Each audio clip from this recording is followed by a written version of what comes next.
Hello, I'm Melissa Jane Birias, and akong topic I discuss is Introduction to Programming.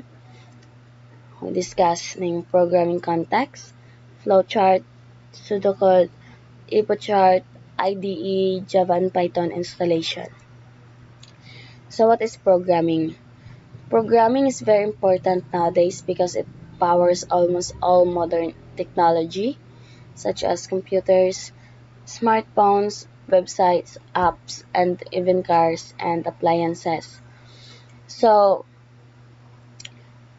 programming is very important karon nga generasyon. So, daghan sa to ang nagagamit og Facebook, YouTube, and other apps.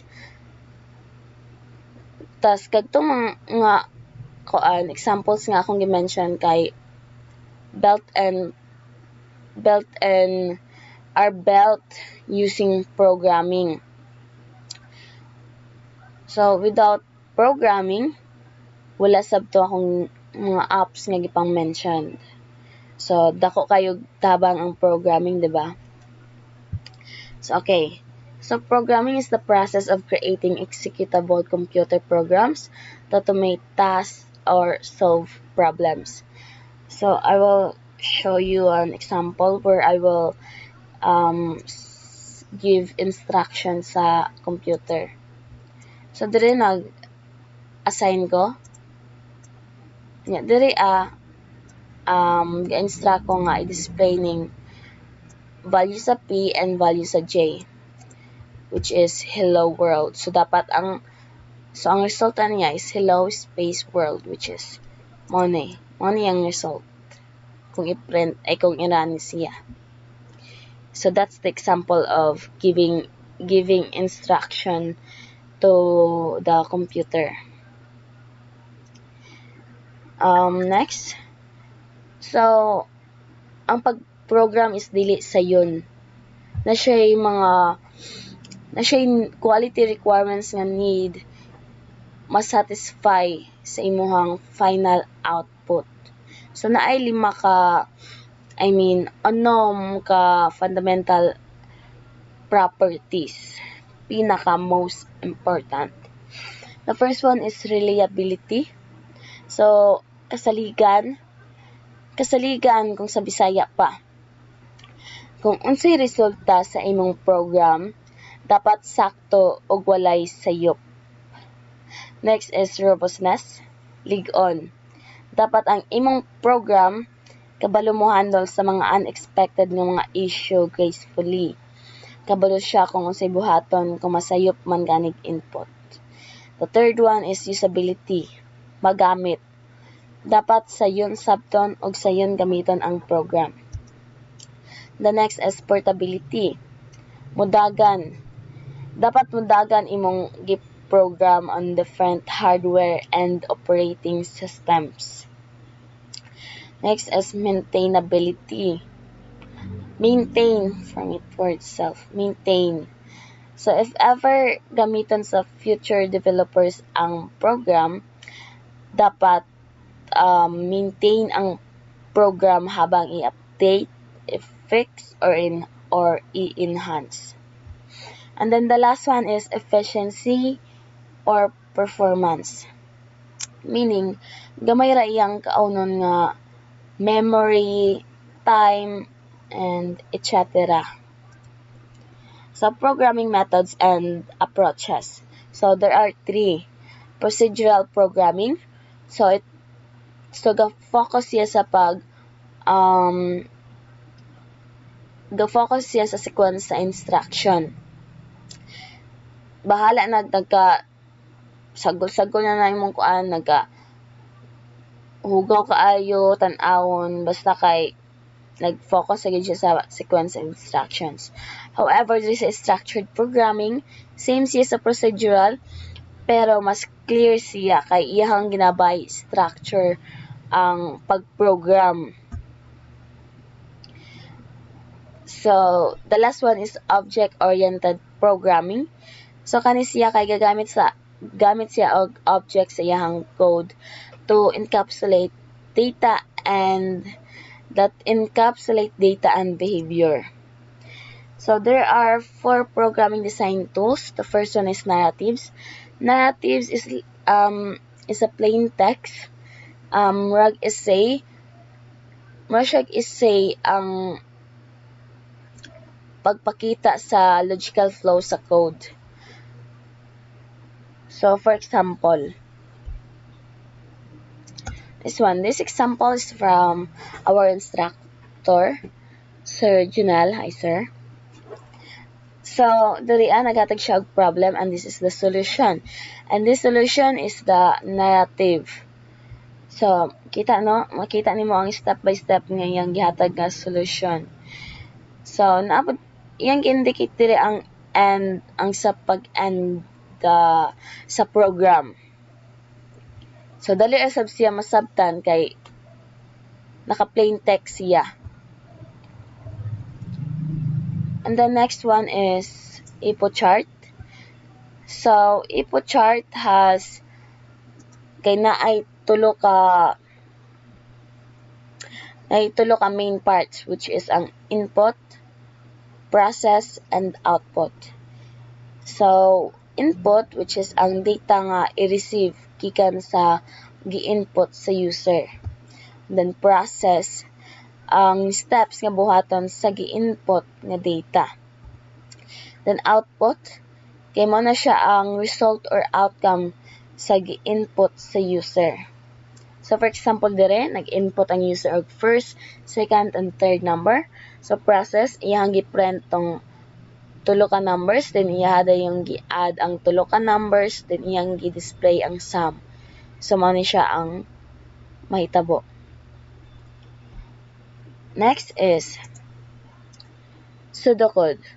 So, pseudocode is a informal way para i-write ang code. Dalian ni siya masabtan sa mga programmers laban na sa mga dili programmers. Look at the example. Here. So, begin. So, dire, iyang gi-display ang kani. Iyang gi-display sa user, get dress. And then naghatag siya og boolean expression. If you have money in wallet, go to shop. If no, put money in wallet, then go to shop. So if brand A pen available, so this is also a boolean expression. I-display niya ning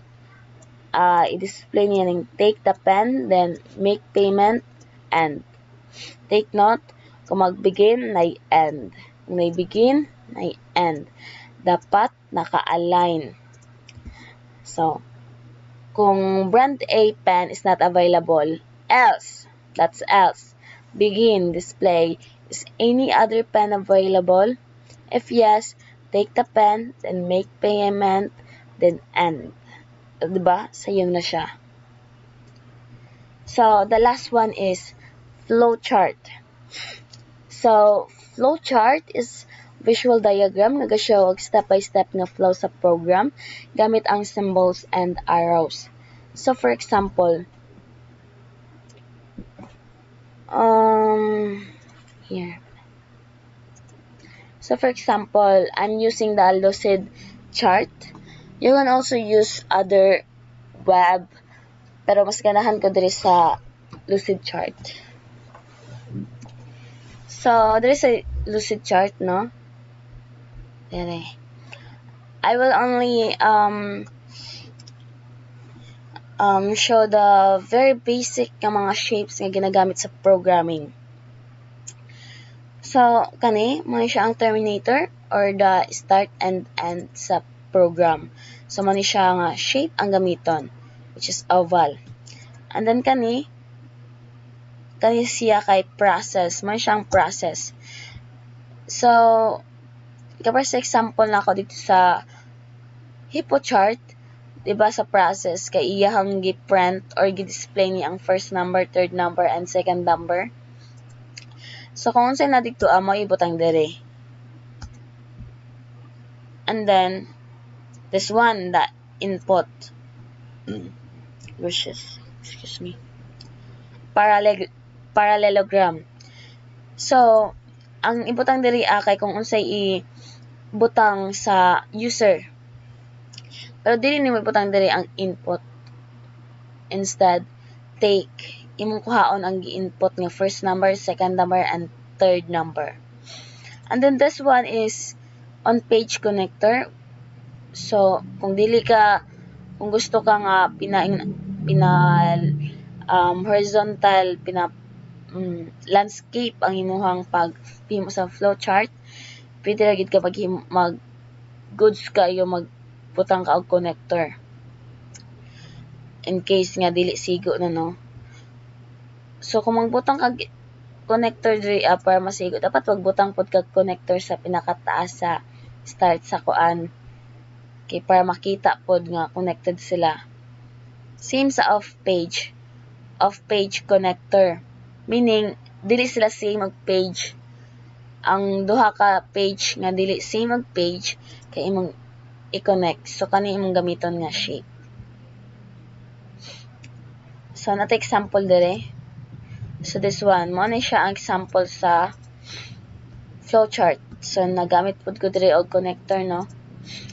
Supposedly natabat na arrow dire pero kay nalimtan ako. So, dire decision, no? So, dire process man nag-assign na ako dira. Nya akong gipa-display.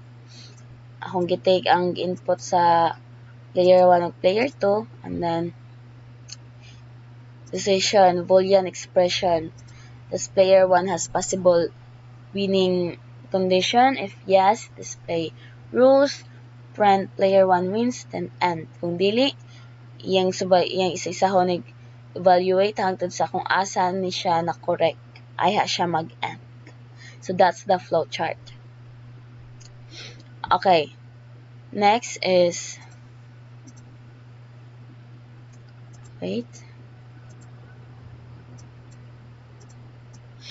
So next is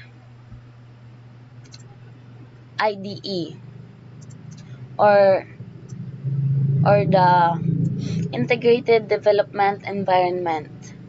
So an IDE is a software application that provides comprehensive tools for writing, editing, testing, and debugging code all in one place. So ang akong gigamit nga IDE app is VS Code. So, tudloan ta mo sa ana pag-install. So, just go to Microsoft Store and search VS Code. And then, kung unsay una nga mo gawas, mao na siya ang i-install. Click the install. Excuse me. I-click nimo ning install. So, after nimo ni ma-install, dire madayon ka mapaingon ana. Dire. After ma-install nimo, anhin ka sa second to the last kay mag-install ka og extension para magamit nimo ning Python. So here, na-install naman nako. So i-search lang ning Python extension, then just click the install here, and then pwede na din ka makagamit sa Python nga language. Same sa Java, just search Java. Ito, na-install ko na din. So, pagka-search nimo sa Java extension, kung unsay una mo gawas, maoy i-install. And then, pwede na din ka dira magamit sa Python nga language and Java nga language. And that's all, I guess. And yeah, that's all. Thank you.